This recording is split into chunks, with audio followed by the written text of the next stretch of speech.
கோவை மாவட்டம் கிணத்துக்கடவு அருகே குறிச்சி குனியமுத்தூரில் கூட்டு குடிநீர் கொண்டு செல்லப்படும் ராட்சத குழாய் உடைப்பு ஏற்பட்டு தண்ணீர் வெளியேறி சாலையில் ஆறு போல் பெருக்கெடுத்து ஓடுகிறது. இதுகுறித்த கூடுதல் விவரங்களோடு நமது செய்தியாளர் ரவி இணைப்பில் இருக்கிறார். ரவி, வணக்கம். இந்த குடிநீர் குழாய் உடைப்பு எப்ப ஏற்பட்டது? இது குறித்து சம்பந்தப்பட்டவர்களுக்கு தகவல் தெரிவிக்கப்பட்டு விட்டதா? வணக்கம் கனிமொழி. குறிச்சி குனியமுத்தூர் கூட்டு குடிநீர் திட்டம் என்பது குறிச்சி குனியமுத்தூர் மதுக்கரை பகுதிகளில் வசிக்கும் லட்சக்கணக்கான மக்களின் குடிநீர் ஆதாரமாக விளங்கி வருகிறது.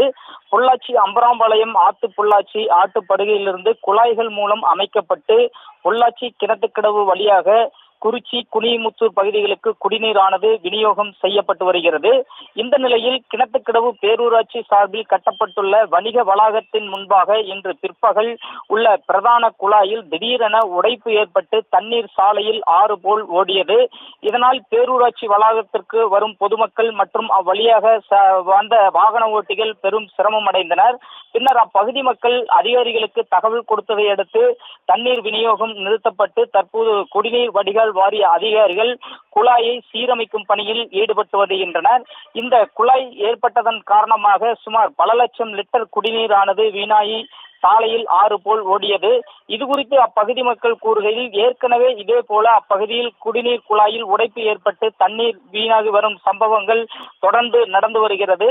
எனவே அதிகாரிகள் குழாயை சீரமைத்து இதுபோன்ற சம்பவங்கள் நடைபெறாமல் தடுக்க நடவடிக்கை எடுக்க வேண்டும் என்றும் அப்பகுதி மக்கள் கோரிக்கை விடுத்திருக்காங்க.